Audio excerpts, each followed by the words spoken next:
Coming up next on In the Box Seat podcast. Yeah, like you don't want to come across as like I'm being biased because Gavin is my husband.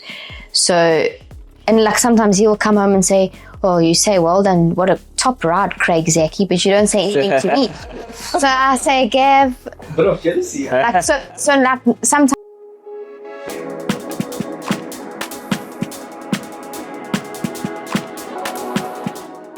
He is a force of nature in the saddle, a master of strategy and a true champion. He also has a champion at home. Today we're going to sit with Gavin and Vicky Lerena. They are our guests on the In the Box Seat podcast, proudly brought to you by Race Coast. Gavin and Vicky, how are you? Good, thank you, Warren. Great, thank you, Warren. Thank you so much for having us on the show. Fantastic. Lovely to have you both here, and we're going to enjoy the next half an hour together. And yeah, just lovely. Thanks. We look forward to this podcast. Raheel, how are you? Yeah, very good. Thanks, Warren. You're looking forward to hearing more about Gavin and, of course, Vicky's story and her journey into TV presenting. And Gavin can take us through his ride of the season and tell us all about it, because there were ups and downs, but I'm sure he'll tell us more about that. Let's start off. We've had you before as a guest. We've spoken about how it all started, etc. But we want to talk about the big news at the moment. Obviously, crowned South African champion jockey. It's not an easy job. It's something that you've got to work hard for. But tell us about some of the challenges in the lead up, and to becoming a champion jockey. Warren, look, first and foremost for me, it's, I spent a lot of time away from the family. I really enjoy my family. We got a blessed home, and that was very difficult for me. Other challenges along the way, look, it was an up and down season. Obviously, one or two things that shouldn't have happened.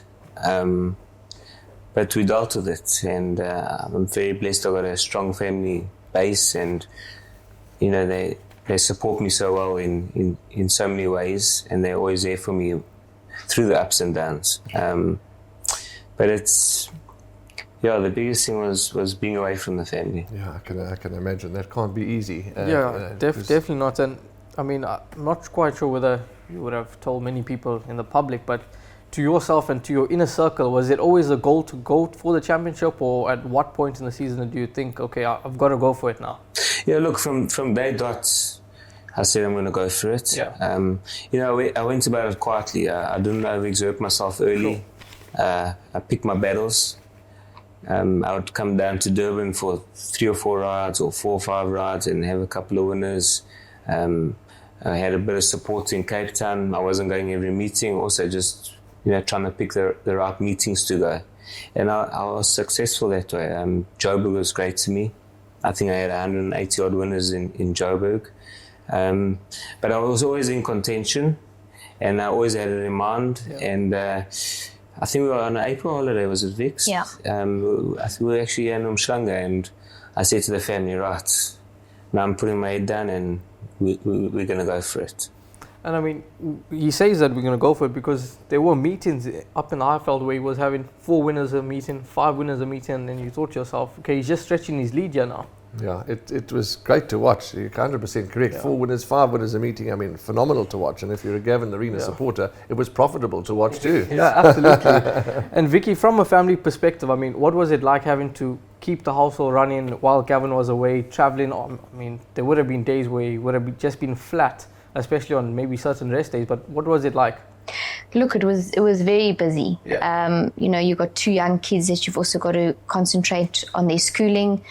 And obviously Gavin up early, packing kits, getting ready to go to the airport, then coming home late, sorting out kits for the next day, sorting out his meals as well, because he's not a jockey that can just sit at the airport and eat a Burger King or a Wimpy or whatever it is, so I would have to wait for him to come home, cook his fish and veggies so that he his body, and we were very grateful that his weight actually came down beautifully, so it made it easier for him to travel, which is a big plus. Yeah. The public, and I say it respectfully, they arrive at the races, they see horses that appear, jockeys walk out of the jockey room, and everything's hunky-dory. But it's not as easy as that. Share with us a few things, and you're most welcome to add to it as well, that the public don't see, that's not so pretty behind the scenes. Yeah, it's not an easy question. You know, when we walk out there, you got to put a smile on your face and be your best self. There's a lot behind the scenes. Obviously, you're always chasing, trying to get good rides, trying to secure good rides. It's very difficult to keep everyone happy. Yeah. In that sense that, you know, you're going to turn someone down for a ride and you know, they take it very personally. Yeah. It's a very difficult balance. Yeah. It's hard to get through, but I think we did it quite well. Because also, you know, you behind the scenes, you know, as you say, you're battling with, not battling, but you're managing your weight. You're away from the family. You're in and out of aircraft. There's a lot that goes into it that people don't see. Yeah, I mean, look, the traveling is heavy, and I mean, just to sit on those planes, especially the Cape flights, you know, those 2-hour flights, it's a lot on the body, yeah. Mentally, physically. You know, I try to do the same thing every day. That, you know, I was in a routine. You know, I'd get on the plane, put my earphones in, listen to music, listen to the same music, calming music, whatever it was. I just try to do the same thing often, and it did make the traveling a bit easier, but it's never easy. Yeah. Are you the type of person that can fall off to sleep on a plane? Unfortunately not. That's why I got the calming music, just to chill me and zone me out. You know, I wasn't going to catch 40 winks, but as long as I was in a good mental space, yeah, that helped out. Talking about zoning out, temperament, you've been blessed with a brilliant temperament. I mean, as long as I've known you for many, many years, calm. We're all humans, you know. We all lose our temper. We're all human beings. I do it, you do it, we all do it. But in general, calm. Take it in your stride. You don't rush. You just, you know, meticulous, and that's just you. I mean, that's a blessing. Yeah, blessing. I think I'm like that because I'm well prepared. Whatever I do in life, I prepare well for it, and whether it's racing or with the family and that, you know, I've got my steps I take, and I do my homework, and it just makes life a lot easier. You've travelled with him around the world, I'm sure, at certain places, but how's it when the intercom system at the airport says, "Will passenger Lerena please board, we're reversing the plane"? It doesn't do well on the heart, but he loves it. Yeah, look, I must say, like, it gets me really nervous to travel with Gavin because he likes to be the last on the plane. Yes. And as you say, they got to be calling his name to make his way to the plane. And, you know, like when I first started traveling with Gavin, like, say, be it a holiday or whatever, and I'd say, "Come, Gav, please, we've got to go." And he's like, "I'm going to have a cigarette. Don't rush me, because if you rush me, I'll go in reverse." And I must say, ever since then, I said, you know what, let me rather just keep my mouth shut, because if I nag him, he'll go even slower. Thank God I don't smoke cigarettes. Yeah. I know, back in the day, remember back in the day, the Marlboros and the Winstons, and yeah, that was back in the day. Right, let's talk about this. In your opinion, I mean, there were plenty, but one or two exciting rides of the season that you really sit back and use, and it's okay to praise oneself and say, "Sure, that was nice." Which rides can you do that with? Yeah, look, I think Buffalo Storm Cody, like I really thought I had a great chance, but their draw was so tricky. But he really helped me that day. He got over quickly, and I was able to dictate it, and he never felt like losing. It's always a great feeling when when you're coming around the home turn and you can feel how much horse you got under you, and it's going to take a good one to peg you back. So I really enjoyed that one. I must say, One Stripe, the King's Plate, like another racer, we had a good trip around, and it looked like I was under pressure at the 500, but I just knew how much horse I had under me. And when I asked him for that final effort, the way he just got down and accelerated for me was. It was goosebumps. It's amazing because, as Gavin says, he looked under pressure at the 500, but he knew what he had underneath him. And when we're watching, but you've ridden as well. I mean, you're an ex-jockey yourself. And it's just amazing that you know exactly what you've got underneath you. I mean, you're holding the aces. Yeah, it's an amazing feeling, Warren. It's hard to explain it. But I know where Gavin's coming from. And, you know, that day when he won on one stripe, I was actually in hospital with Ava. She broke her arm the evening before the King's Plate. Yeah. So it was quite a stressful thing for Gavin as well. But like I could see, even the evening before, he was busy packing his kit, and then all of a sudden the screaming outside. And I said to him, you know, you just relax. I'll sort Ava out. And it just so happened, unfortunately, she broke her wrist. So I was in hospital, and I must say, like, it was just, even though we weren't on course, it was just an amazing feeling to watch such a specimen like One Stripe come through and win the way he did. I mean, like Gavin said, like at one stage, like if you're watching the race, you'd think, oh, he's not going to get there. But I mean, myself and Tex, we were in the hospital room and we were screaming One Stripe home. The nurses actually came running to say, oh, is everything okay? Is everything okay? And we were like, no, it's fine. We're just shouting the horse home. So, I mean, he was an unbelievable animal. And I mean, it was just, we were so blessed that Gavin could be part of his journey. And, you know, Rakesh Sugulam, such a fantastic person, not just as an owner and what he's done for racing, but a human being. He's just unbelievable. And Mr. Marshall, I mean, he's just, I've enjoyed riding for him so much. A wonderful person and top trainer. And I've just you know, when you just click with someone, I've just enjoyed every minute riding for Mr. Marshall. How did you get that ride? Because I mean, you didn't start off his career riding him, and was it just a chance that you had taken, got on his back the one day, and So Shane Bernard, I don't know what happened. He hurt his head or whatever it was, and he was unable to ride that week, and he obviously hasn't ridden since. But Rakesh gave me a call. It was a day of scratchings, the Cape scratchings, and the horse was obviously running a little feature race, and he said, please will you go down and ride him for me? And yeah, I mean, since then it's just been a phenomenal journey. Right place at the right time. And you were mentioning Rakesh. There are many other owners, but one in particular, you know, the Werner's family. You know, you have a wonderful relationship with him. Yes, Lawrence, you know, he's a wonderful man to ride for. He's, you know, it's given the game such great support, and I really enjoy riding for them. It's a thrill, and yeah, it's so good for the game, but a good person too. You ride for a mix of trainers, trainers that are right at the top end, and trainers that are you know on the list that maybe aren't at the top end. I mean, you study your form. What makes you find those rides? How do you get those rides from the smaller stables? I don't know how I get them, Warren, but I treat everyone the same in life. It doesn't matter who you are.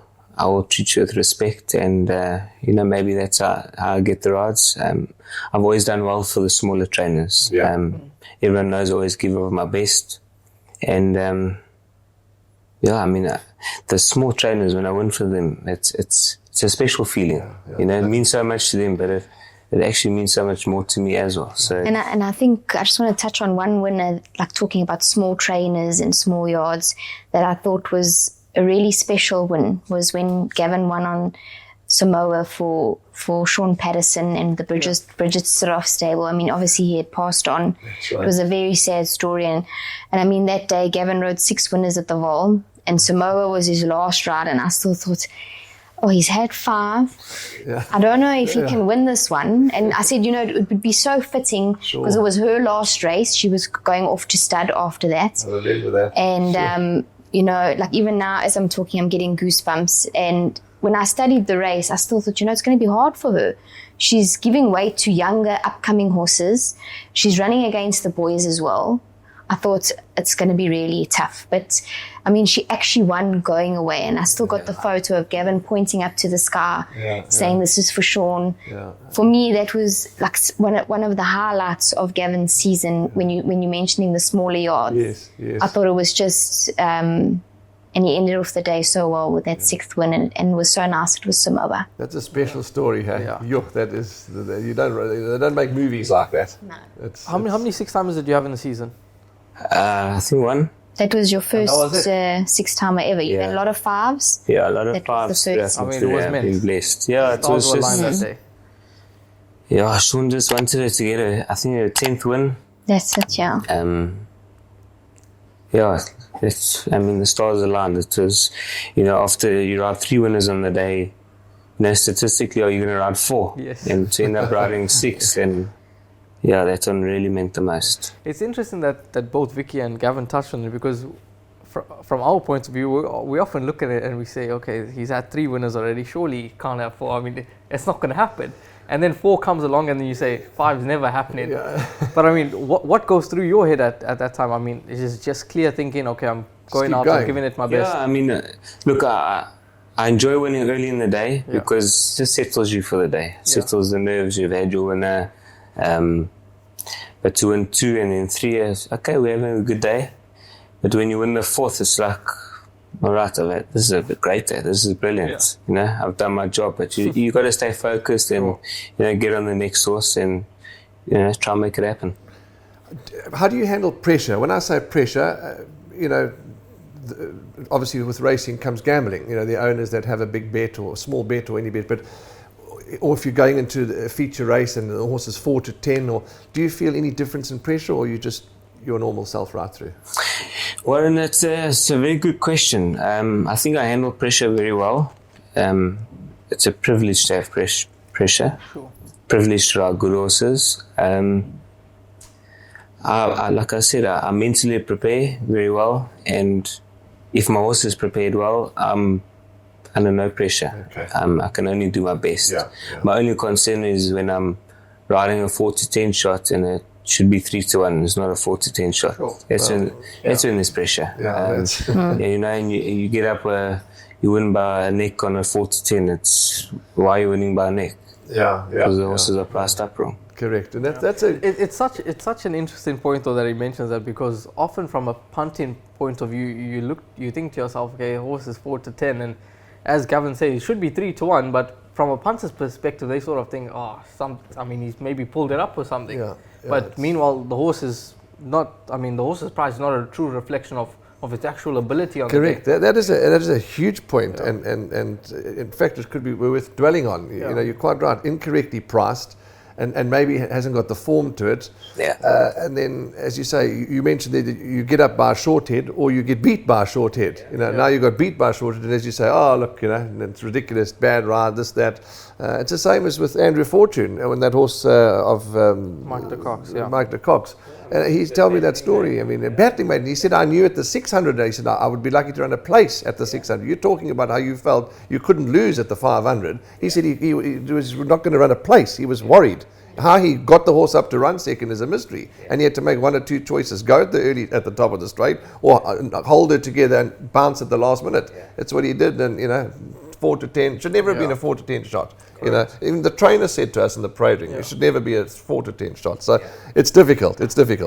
Talking about relationships, you made us laugh the other day. There was an interview I think you may have done, and you were asked a question about your relationship with Johan Janssen van Vieren. Talk to us about that. You've got a lovely relationship. You know what? I love riding for Johan. It's not a love-hate relationship. It's like we're a married couple and we've got a lot of problems. We've been for marriage counselling, several times, and we get back together. I enjoy riding his horses. Johan's a good person. He's got a very good heart, but he puts himself under pressure because he's a perfectionist. Okay. Cool. You have taken the new role brilliantly, but it's also a privilege, and I watch you guys sometimes and you do it so well, and I've had that honor too personally once or twice when you're interviewing each other, and if somebody didn't know that you were married, I mean, you just keep it together so well, and it's difficult sometimes because you've also got emotions.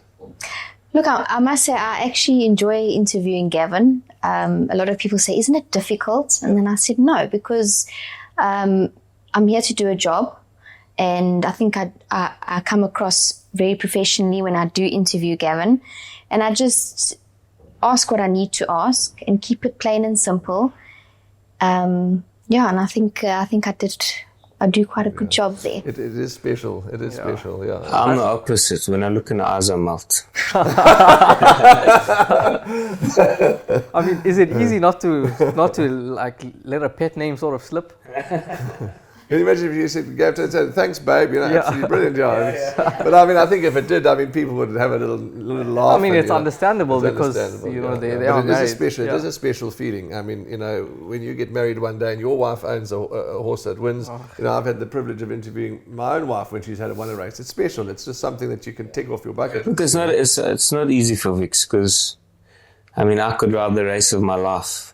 Yeah. Win it, and she can't say how she feels, to be very honest. She's got to keep it very. Like you don't want to come across as like I'm being biased 100%. Because Gavin is my husband. So, and like sometimes he'll come home and say, "Oh, you say well done, what a top ride, Craig Zaki," but you don't say anything to me. So I say, Gav. Bit of jealousy. So like sometimes I'll watch a race and then I'll say to him, Gav, you won on the source. I thought it was a very good ride. And then it was a moderate ride. No. It generally was a good ride, but like sometimes I do say it on air, like just so that he knows that I actually did watch the race and I did think it was a good ride. Yeah. So, look, but I think you just got to be fair around the board. Yeah. If Jason Gates rode a race and I thought it was a very good ride, I'll say to him on air, I thought you rode a very good race. You skipped at the right time. Like I'll always give credit where it's due. Yeah. Sure. Sorry, carry on. I was going to ask Vicky. I mean, was it sort of an easy decision for you to make to get involved in TV presenting, and how did you handle the role initially? Look, I actually never considered it. Sure. Keshri phoned Gavin. I think we were actually trick or treating. We were all dressed up and going on doing Halloween, and she phoned Gavin that evening and said, we want a woman presenter, but obviously to get someone new into the game, to try and teach them, it's not going to be easy. She knows the game. Would she consider it, or would she be interested? And Gav spoke to me, and I said, what? I've got nothing to lose. Yeah. It's something that I love. I love horse racing. It's in my blood. It's my life. Obviously, with Gavin also racing, I understand the game. So I said, what? I've got nothing to lose. I'll give it a go, and let's see how we do it. Yeah, that's and you touched on a pertinent point, because it's not easy to. There's some wonderful speakers and wonderful presenters out there, but to teach them racing, it's difficult. It's like asking me to go and commentate on a rugby game. I wouldn't know where to start. So that's the difference. To try and teach someone, you can't teach racing. It's got to be in you. So yes, you can learn form and all the rest of it, but the lingo, the everything. So she made the right call, because you just needed to be comfortable with the camera, comfortable with the microphone, and away you go. Look, I'm still not comfortable with the camera. I won't lie. Like doing the post-race interviews, as soon as you know that the camera's on you and you live, I can still feel my heart beating through my chest. That's the passion. That's the love. Don't worry about it. That means you're enjoying it. But I am enjoying it. Getting out in the mornings, getting the track talk. Being on, I must say, on course, I really enjoy. I love to be on course, seeing the horses in person. You can see if the horse is looking well, if it's moving to the start well, and it's nice that I'm able to give that information to the public, where a lot of people are at home and they can't see. So I really do enjoy it, and I think a lot of the times I'm fortunate enough where I can see if a horse is looking well. I mean, there's some horses I've picked that are not even in the betting. Yeah. And someone will say, but why did you choose that horse? And I said, because it looked well. Yeah. And it you can see in its well-being that it's feeling well, and they run accordingly, which is nice to pick up. Who was the horse that ran just the other day? You were working with Lyle, ran third. It was the last horse in the race. Your value. When I said the last horse, it was the last number. It was number 9 and number 10. It actually won the race. Okay, well then there must have been another one. I think Gavin you were riding. Trying to think, you were riding Tony's horse, Dealmaker. It was Fani Bronco's horse, Time for Charity, and I said, that's right. This filly is definitely my value of the race, and I think she's going to run a great race. And she came flying on the outside and won. Okay, then there was another one, as I said, we forget the name, but there was another one where you said, and it ran third, paying R7 a place or something. So absolutely, but. Presenting job, yeah. So it's not full time, Vix. I mean, it's obviously you're managing the house, you're running children to school, so you're able to fit everything in. Okay, well that's good. Gavin, the coming season, what's next? What can we look forward to for this current season? Look, I've got some nice youngsters I'm looking forward to. Obviously, they've just turned 3. And I'm looking to win as many group races as possible, obviously. And on my bucket list is Japan. Okay. I don't know if I'll ever get there, but that's definitely on my bucket list. Just I mean, touch on this season. We spoke about your weight briefly. I mean, what was it like years ago when you had to cut down weight for your first July winner? What was that whole process like, and compared to now? I mean, is it a lot easier for you to drop weight now than it was back then? Yeah, look, it's never easy to drop weight. I had a month to do it. There's no weight to drop. Yeah. That's the problem. That's the problem. Yeah.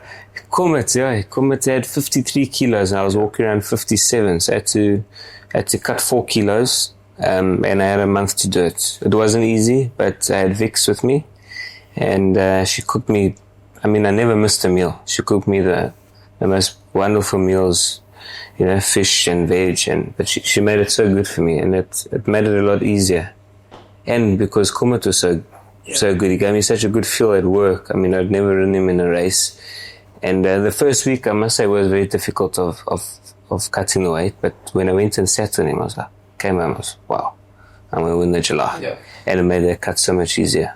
Mentally, how do you prepare yourself for that? Because, I mean, you've got to convince yourself first that you're doing it. Yeah, it's you got to mentally prepare for it. Yeah. You can't just wake up today and say, hey, I'm going to lose 4 kilos. I did ask him, I think I asked him for a week. I said, please let me just think about it and mentally prepare for it. And we did it. The team did it. Yeah, sure. Yeah, no, I mean, it was an amazing achievement because, I mean, when you consider where it was drawn, the trip that you had in transit, I mean, didn't particularly go to plan. I mean, I'm sure you would have hoped for a better run in transit, but it all worked out in the end. Not really, I must say, I said to Michelle and to Mr. Crawford in the ring, I said, guys, please, this is a young horse. He's very mentally immature still. I'm not looking to get, I want to be 3 deep. Okay. I just want a good, easy trip around the track, and he'll give me the kick in the straight. And I said, there's one horse to beat. Let's do it again. And wherever he is in the run, I'll be just behind him. And I was pretty lucky. There was a horse caught 3 deep, about 2 or 3 lengths ahead of me. So I had the cover, and he spat the bridle out for me the whole race. He burnt no energy, and I always had to do it again in sight. Because he had burned no energy the whole race, I was able to make an early move and just keep doing it again in there for as long as I could. And you know, when I asked Kommet for his best efforts, he gave it to me. What a great horse! What a great story! I mean, Ashwin Reynolds, fantastic person, and yeah, the rest is history. Would that be your most rewarding Group 1 success? I would say so. You know, because of the weight we had to cut and the times we're living in. I mean, COVID. I mean, everyone was going to be at the races, and you know, I think it was a week before the race, the government said, "Sorry, we're back to level 3 or stage 3 or whatever it was called." So I think there was a new variant that came out, and then they said no. Yeah. But I must say, when I walked on course that day, it felt like the Durban July. Yeah. You know, everything was up. The banners were up. We knew everyone was watching. I think we, you know, like we had to grow, because I mean, when we first started racing in COVID, it was terrible. I mean, there was no, like, you had no adrenaline rush, or there was no people to cheer you home. We kind of got into like a routine or into a zone that we, you know, had to perform at our best with no one around. How did you celebrate that win? I ate. That was unexpected. Was it just chocolate cakes galore? The next day we had a lunch. We had a Sunday roast, eh? Yeah, Vix made the best of the best. Had the family over. Yeah, we celebrated. What's it like riding a win on a day like July Day? I mean, when it's a full house here at Hollywood Best Greyville. It's fantastic. That's what we live for. Yeah. I just wish I must say, Greyville, you know, you get a bit of an atmosphere when you race here, and that Turfentine like later on in the days, like from race 5 to race 8 or 9, the people arrive on course, but to win to a stand full of people, that's what we live for. That's what we're bred for. You hear them, you feel it, you can hear it. No, you don't hear them. You don't hear them. You'll hear after the race. So like when you cross the line, you'll hear the buzz and the vibe and the noise. But when you're in the race, you're in like a tunnel vision. You can hear the guys around you. But that's about it. You don't hear. That's interesting. You don't hear the commentator. You don't hear anything. Jeez, interesting. It is interesting. The kids. Now there was wonderful visuals of Ashton dressed up, ready to go, and of course there's Ava as well, and we'll talk about Emily. But Ashton ever going to be a jockey? I don't know. He's about 11 now. About 5-6 years ago, he was horse racing crazy. Like you saw, he'd dress up, he'd be riding the couch, he'd be walking in the shops and riding onto you and bumping you, and it was crazy. It was actually aggravating at times. But he did a bit of horse riding and that, and he came to me one day, said, "Dad, that's it, I'm hanging up my boots." And he's a very good sportsman. He does well in football. He's a good little golfer, tennis, cricket. I mean, he's a very good all-round sportsman, and he must do what he wants to do. We're there to just guide him and nurture him, and whichever path he follows in life, we'll be there for him. Emily, overseas, and of course Wayne and Barbara and Warren and that side of the family. How's everyone doing? Yeah, all well. Emily's in the UK. I think she got there just before COVID hit. And she's doing so well. Her dad's obviously started training, as a lot of people will know now, Dylan Kuna. And he's done very well in the UK. And she's obviously helping in the yard. I think she does the books. She does the, on social media. She puts all the posts up on how well they're doing. So she's doing very well. She's actually going out with Carl Stradham. I mean, you can touch on him, how well he's done in the UK. Absolutely. And, they're coming out in November to visit. So it'll be nice to see her again. Yeah, and mom and dad strong and good. Yeah, everyone's well.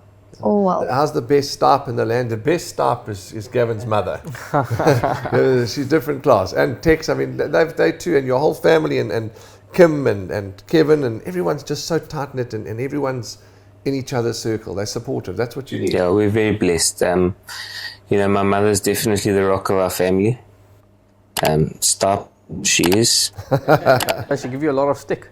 She does, especially when she'll open the staff's report and she sees an inquiry, and I get it. I get it from all angles.